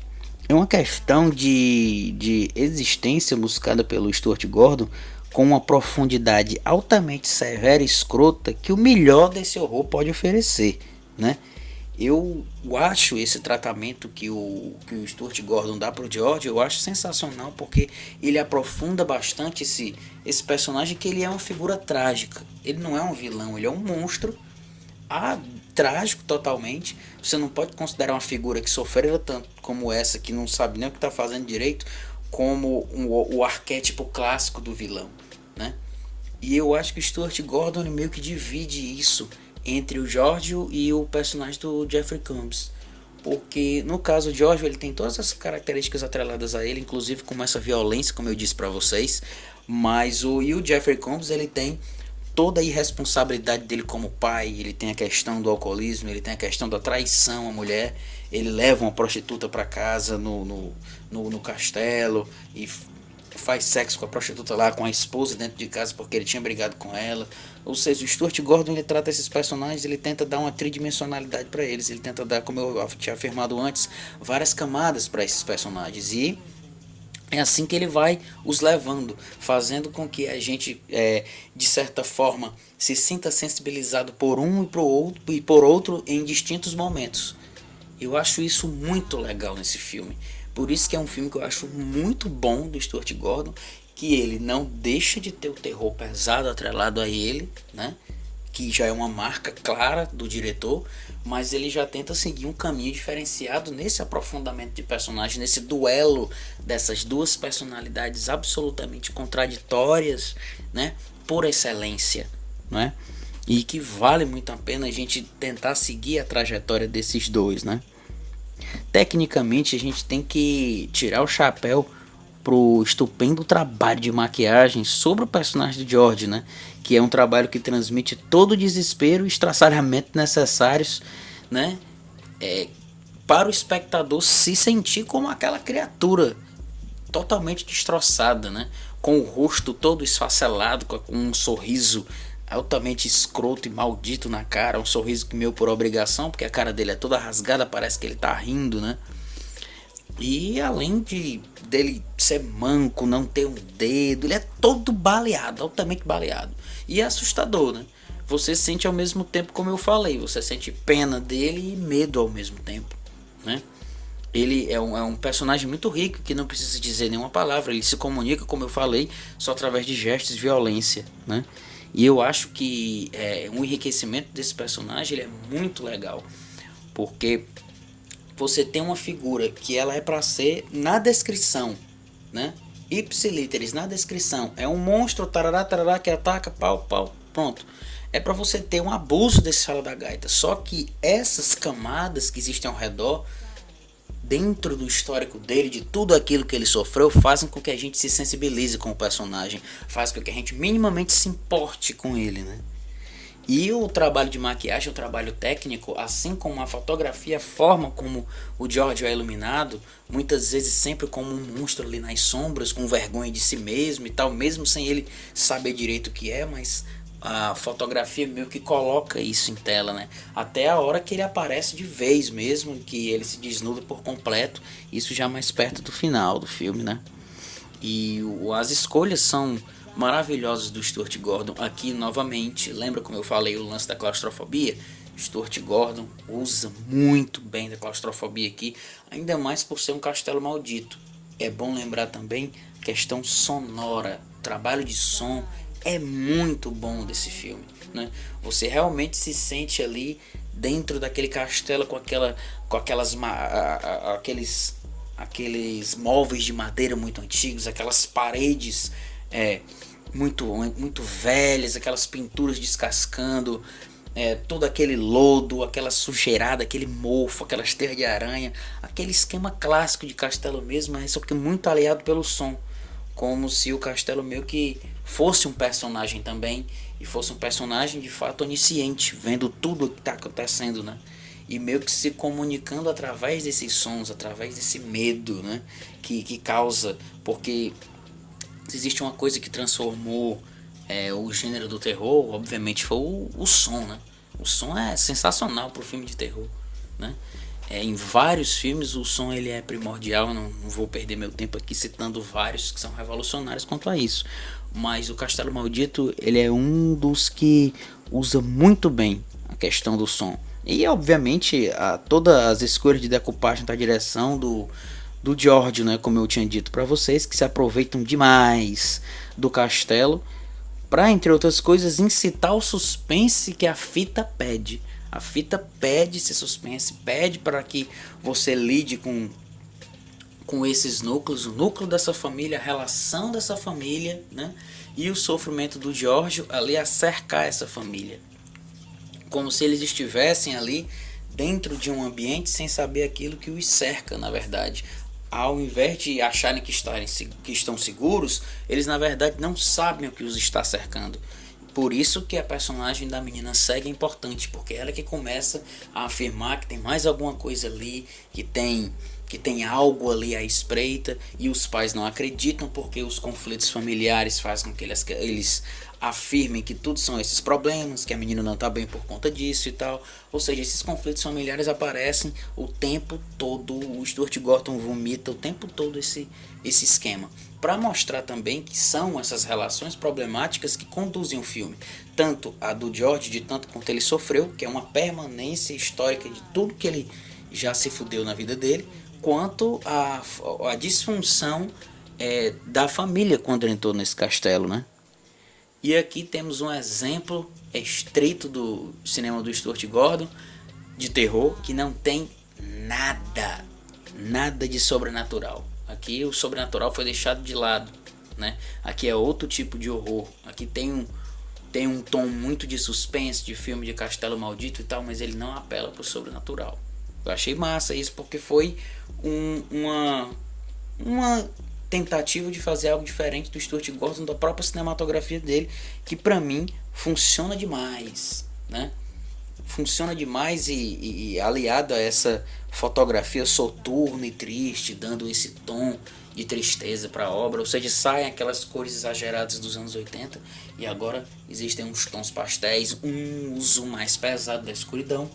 O Stuart Gordon ele abraça muito isso, né? Se você vai fazer um filme sobre Castelo Maldito, é sobre Castelo Maldito, é escuridão, é som aqui e ali, então é você enganando o espectador, dando alguns falsos jump scares nele, né? Que isso é massa também. E foca muito na construção de personagem, por isso que eu acho esse filme bem diferente da filmografia dele, né? Do próprio Stuart Gordon. E que ele traz toda essa questão de tristeza, de dor e tal, que vai totalmente no efeito contrário do que os filmes iniciais que eu comentei para vocês tinham, que era muito a questão do humor, né? A questão do humor, a questão do escracho e tal. Aqui o filme ele é violento, ele é muito pesado, mas ele não tem nada de humor. Ele foge totalmente do humor. Ele parte mesmo para as condições mais pusilânimes e escrotas do âmago do ser humano, né? Que é toda a tortura pela qual o Jorge sofreu e a figura do pai de família também, que buscou ser um escroto do jeito que ele é, né? E esses dois personagens sensacionais acabam se digladiando ao fim, e o fim disso de fato não poderia ser outro, né? Que os dois papocam no meio do mundo. A ideia, eu achei isso muito massa da ideia do Stuart Gordon, né? Que era você cria esses dois personagens ali para no determinado ápice você os destrói, né? Isso é para mostrar que não somente as características de um personagem ou de outro, mas todo o histórico que os conduz os levaram até aquele momento, né? Já eu acho esse o filme mais complexo do Stuart Gordon em termos de narrativa e de tratamento com os personagens. Vale a pena demais, Castelo Maldito. Bora, galera, que o último é bagaceiríssimo. Vamos nessa.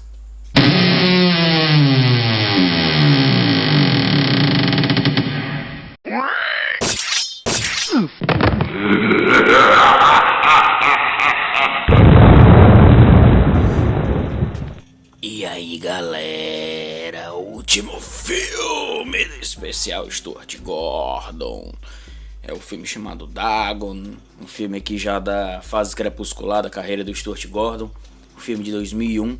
A última produção dele foi em 2007, né? Mas esse foi a última produção dele mais marcante, né? Dagon, que é, mais uma vez, uma adaptação de material do Lovecraft. Só que apesar do nome, porque Dagon é o nome de um dos mitos do horror cósmico do Lovecraft, né? Pela nomenclatura do filme, a gente pensa que o material é sobre esse monstro. De fato, o é, mas baseado primordialmente em outro conto do Lovecraft, que é um conto chamado The Shadow over Innsmouth, né? Que é exatamente um conto que trata sobre a cidade de Imboca, que é uma adaptação espanhola esse filme, tá? O filme se passa todo na Espanha, né? De uma ilha espanhola, onde dois casais estão perambulando ali de férias na curtição num iate, né? Iate não, né? Um barco menor. O iate é putaria. Num barco, acho que não sei se é um veleiro, enfim. E então eles acabam batendo numas rochas lá e tal, na tempestade. E uma das mulheres do outro casal fica presa lá. E o casal principal inventa de ir pra cidade pedir ajuda.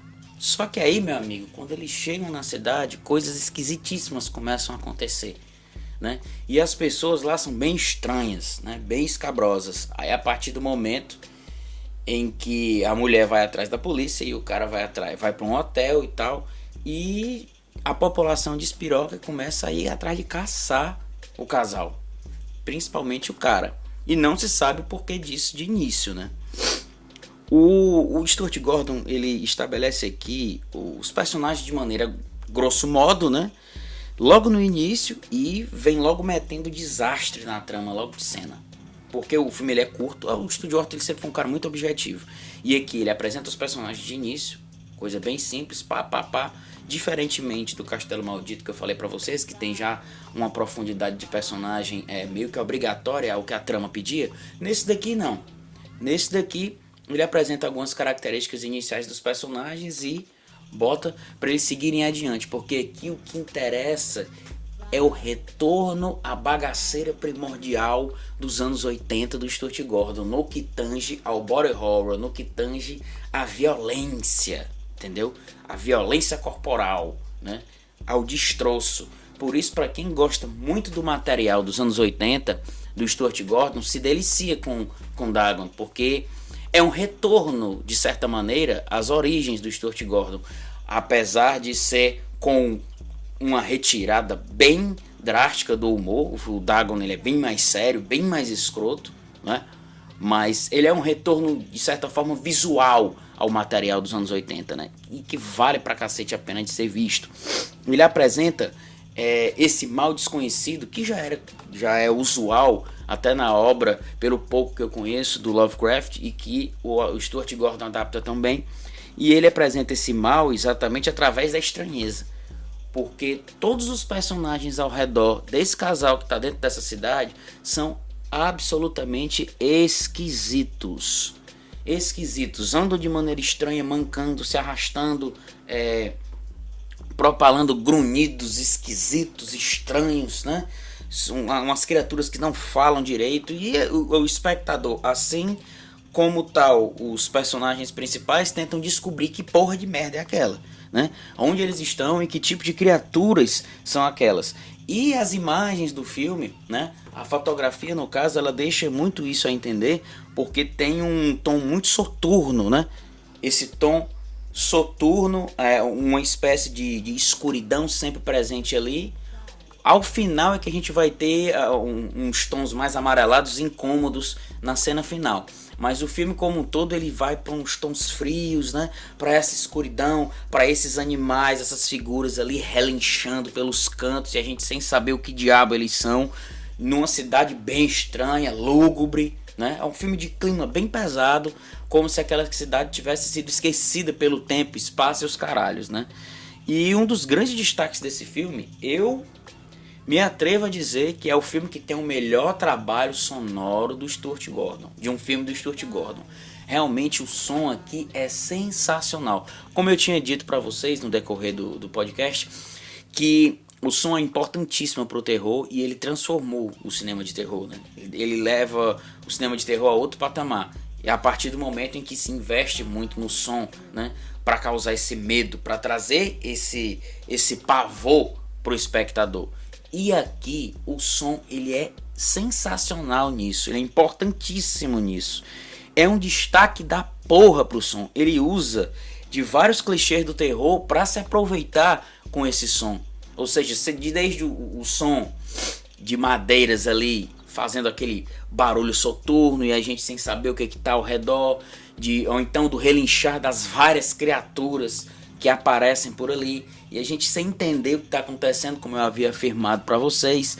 E vai desde o clichê óbvio também, do som de chuvas e trovões, a tentativa da criação por uma tensão juntando com as vozes grotescas e roucas, gritarias, sons animalescos. E o Stuart Gordon soube usar muito bem isso. Ele cria uma espécie de cacofonia nauseabunda por excelência. Entendeu? Você fica tendo um certo sentimento ali de nojo de toda aquela marmota, né? Isso pelo som, cara. Pelo som ele faz muito isso. Porque a imagem das figuras, né? A marmota que eles são, ele vai mostrando aos poucos. E tal, até abrir de vez o cemitério da Parangaba do Destroço, né? E as figuras altamente esquisitas e elas atacam. E essas figuras ficam cada vez mais tendo que se esconder, acuadas e tem que reagir a isso. Mas agora como escapar desta marmota, né? E não tem conversa mole nesse filme. As criaturas atacam mesmo. A tensão é pela construção tétrica daquele universo, unindo som e imagem, como eu falei pra vocês, e pelo tom elevado de ceboseira que a gente vai sentindo. pelo som a gente já sente que tem uma marmota ali pesada. Agora, quando as criaturas vão aparecendo, meu amigo, apesar do filme ter tido um orçamento relativamente baixo, como usual na maioria dos filmes do Stuart Gordon, na maioria um cacete, eu acho que todos, talvez só a Fortaleza tenha tido um orçamento mais robusto, né? No caso, quando a gente vê a criação dessas figuras, né, o como elas foram bem trabalhadas, com efeitos práticos excelentes, de maquiagem, que é uma maravilha, né, que meio que homenageia a obra do Lovecraft e o próprio o cinema do Stuart Gordon em si e o cinema dos anos 80, com toda a criação de todo tipo de criatura marmotosa, né? Porque aqui é o seguinte, essa cidade, ela existe através de uma maldição, né, antiga, de figuras que apareceram na cidade oferecendo um tesouro lá, e através da religiosidade. Era uma cidade extremamente com gente muito pobre, muito fodida, e que se voltavam para a igreja. Como eles viram que a igreja não dava resolução da desgraça que havia na cidade, eles começaram a acreditar num pirata. E esse pirata vinha trazendo ouro e tal, muitas riquezas, e a galera começou a acreditar nele. Só que o que acontece? Esse é um tesouro pirata de uma entidade, né? Uma entidade cósmica lá da casa do cacete, que as pessoas começaram a endeusar essa figura. A partir do momento que elas fizeram isso, essa entidade, ela é uma entidade cósmica e marinha ao mesmo tempo. Cósmica, que eu digo que a gente não sabe da origem dela. Ela é interdimensional, né? No filme meio que solta um pouco disso, né? Que essa criatura veio da puta que o pariu e tal, a gente não sabe direito de onde veio. E marinha porque ela vive exatamente nas profundezas do oceano. E o que isso causa na população? O que causa na população é que as figuras, os seres humanos, quando adentram naquele universo escroto e aceitam todo aquele tipo de marmota e aceitam venerar a figura do Dagon, começam a se transformar em monstros marinhos. Ou seja, as figuras que a gente vai vendo durante o filme são seres humanos se transformando em monstros marinhos. Aí tem gente com guerra, tem uma mulher sereia que é uma princesa, e aí tem uma figura lá, essa sim, que é uma grande homenagem do Stuart Gordon ao Lovecraft, que é na figura de um personagem lá, um rei, que é o dono da cidade, que as feições dele batem perfeitamente com a descrição do Cholo, né? Que é o monstro principal do Lovecraft. Foi uma homenagem bem legal do Stuart Gordon, monstro muito bem feito, por sinal. Aliás, todos eles, a criação de todos os monstros ali, muito bem feita. E o Stuart Gordon, como sempre, ele nunca dá nada de graça. Quando você vê algumas figuras desses monstros e tal, você sente, claro, a raiva deles, abuso e tal, pelas figuras que eles são e pela destruição que estão causando com esse casal. Mas em um momento ou outro você acaba sentindo meio que consternação por essas figuras, né? Ver o atual estado deles ali, o que eles se transformaram por conta de uma crença cega, né? E isso o Stuart Gordon, ele trata muito bem, né? E como eu falei para vocês, a fotografia ela vai abarcando todos esses momentos, principalmente com os tons frios e tal, e especialmente também com o uso bem legal de um verde lodo, como se tudo ao redor dali fosse podre, como se essa transformação fosse uma podridão do ser humano, né? O ser humano se apodrecendo ali por conta de uma crença cega, né? E dentro disso toda a ceboseira usual do cinema do Stuart Gordon, né? Tem uma coisa legal do filme também, que já que é um filme que trata sobre uma mitologia a respeito de um monstro marinho, Stuart Gordon espertamente usa demais a água no filme dele, seja pela filmagens no mar, seja pelos seres aquáticos em transformação, seja pela chuva, seja pela galera rastejando, né? O elemento da água é eternamente presente nessa obra, o tempo todo, por isso que não para de chover, chovendo, trovoadas e tal, o que parecia um clichê, como eu falei pra vocês desde o começo. Stuart Gordon, ele usa os clichês, mas não os usa de graça, ele sempre os usa com um objetivo em mente, né? E esse objetivo é o que? Fazer você entrar dentro daquele universo que ele propõe, né? Stuart Gordon é um fera nisso. Aí ficam algumas perguntas na cabeça do espectador. Por que simplesmente os monstros não se metem de vez no mar? Por que eles não foram ainda, né? Aí é meio que... Lembra do lance do verde que eu falei da podridão? Claro que vocês lembram, falei agora, né? É uma espécie de transformação ali pelo podre, mas ela tem que ser completada. Ela tem que ser chegada ao fim. E aquelas figuras, elas tinham toda uma questão de crença. Esse filme ele faz uma crítica ao fanatismo religioso também. Isso aí, ele é bem óbvio nisso. Porque a ideia do filme é que ele só conseguiria essa cidade, só conseguiria a plenitude da sua existência se a princesa, filha do rei lá, do cara que parece com o Chulo, se casasse com um ser humano de descendência também dessa cidade. Entendeu? E é isso que aqui é buscado. E essa figura é quem? O maluco lá, principal de óculos, que tenta fugir o tempo todo dos monstros. Aliás, todo filme do Stuart Gordon tem um abestado de óculos indeciso, que normalmente ele era interpretado pelo Jeffrey Combs, né? Nos filmes do Stuart Gordon. Isso é no Reanimator, apesar do Reanimator ele não ser abestado porra nenhuma, mas pelo menos o estilo visual. E no Do Além também, e no Castelo Maldito, né? E desse aqui não é diferente. E o filme vai adentrando diante de toda essa cacofonia esculhambatória de mito religioso marinho, com essa ceboseira dessas figuras semi-aquáticas aí e tal, caminhando até o final. E é no final que mora o filé mignon do estraçalho desse filme, entendeu? Dentre os personagens tem um bêbado lá, que é ele meio que conduz os personagens até durante o filme, né? Sempre tem isso é uma escolha narrativa esperta. Você pega um personagem qualquer e coloca eles para conduzir a narrativa, assim como para explicar a história pra gente. Tanto que é esse bêbado que, através de um flashback, conta a história de toda a cidade, de toda a maldição da cidade e tal. E esse bêbado ele não entrou na crença religiosa. E a ideia dele é de se fazer de doido o tempo todo, e todo mundo achar que ele é um louco, que não sei o que e tal, e ninguém ataca ele, nem o busca transformar em uma criatura aquática e o caralho que o valha, né? E o filme vai adentrando nisso. O final, o que mais se apercebe-se nesse final é exatamente a constituição do horror propriamente dito através de rituais, né, religiosos, que a ideia é exatamente essa. Primeiro vem a tortura e o sacrifício. Claro que seria um ritual religioso. Ser uma torturazinha, ser um carneirinho, um cabrito, um negocinho, um bichinho, né? Uns animaizinhos. Só que nessa vez, o cara que é sacrificado é o bêbado. Numa cena foda pra caralho. Eu vou contar a cena aqui, porque como eu disse pra vocês aqui, não tem negócio de spoiler, não tem negócio não. O cara ele é preso, como se tivesse crucificado, aqui amarrado e tal. A galera pega uma faca, corta a pele do ombro e da cabeça dele, faz um círculo e arrancam a pele dele do rosto na marra. E aqui não tem subterfúgio, é a câmera ali, ó, apontada pro destroço.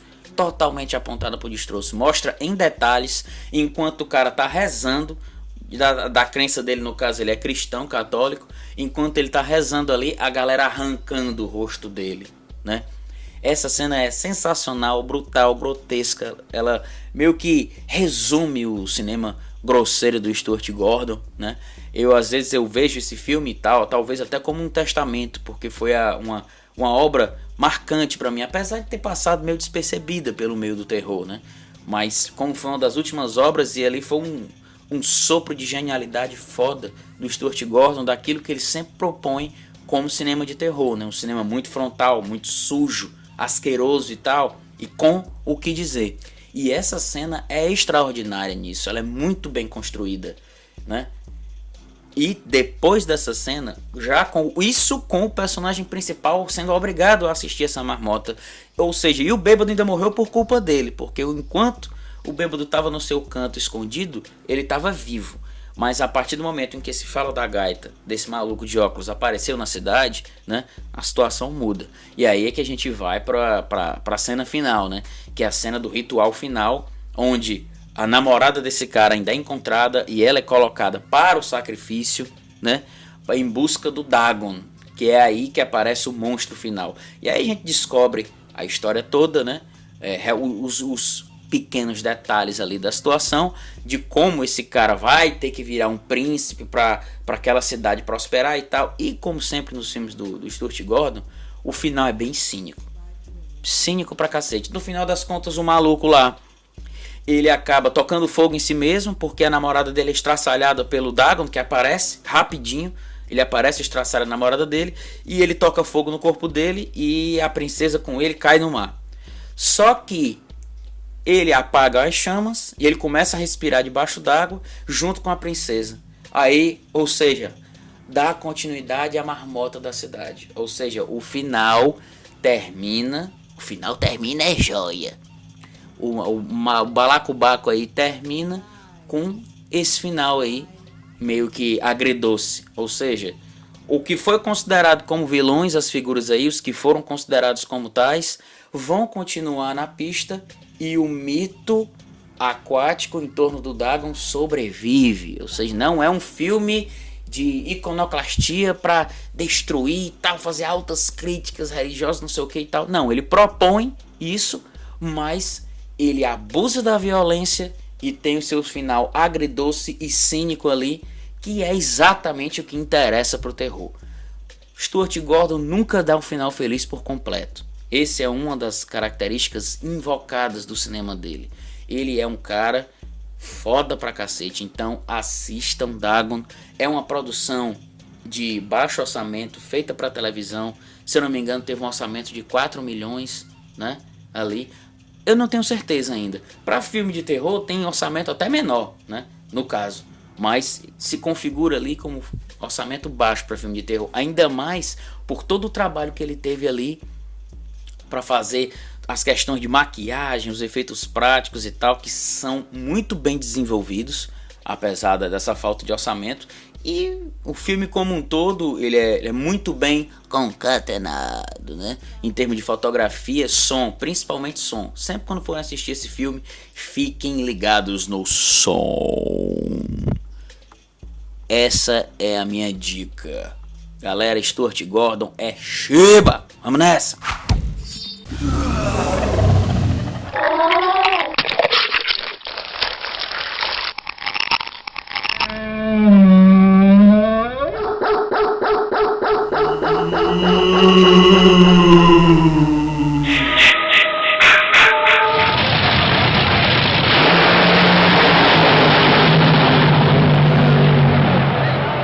Galera, terminamos mais um PodTed, o podcast onde tudo pode.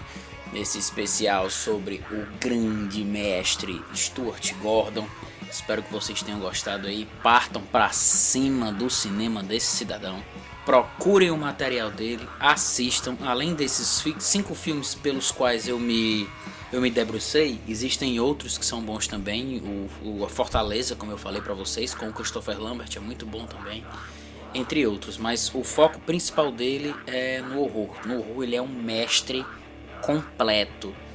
Então desde já aqui agradeço a paciência e a sapiência de todos por ficarem aqui escutando novamente um podcast meu na solitude, gravado somente por mim.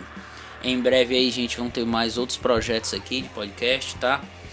Em breve vocês vão ter um episódio duplo de discussão política, beleza? É aí que é um adendo que a gente dá espaço pra política, né? Aí vocês vão se chibatear junto. E em breve também aguardem um especial de cinema de ação dos anos 80. Só pedradas. Aguardem aí que estes são os próximos projetos aos quais eu me debruçarei. Valeu, galera. Um grande abraço. Falou!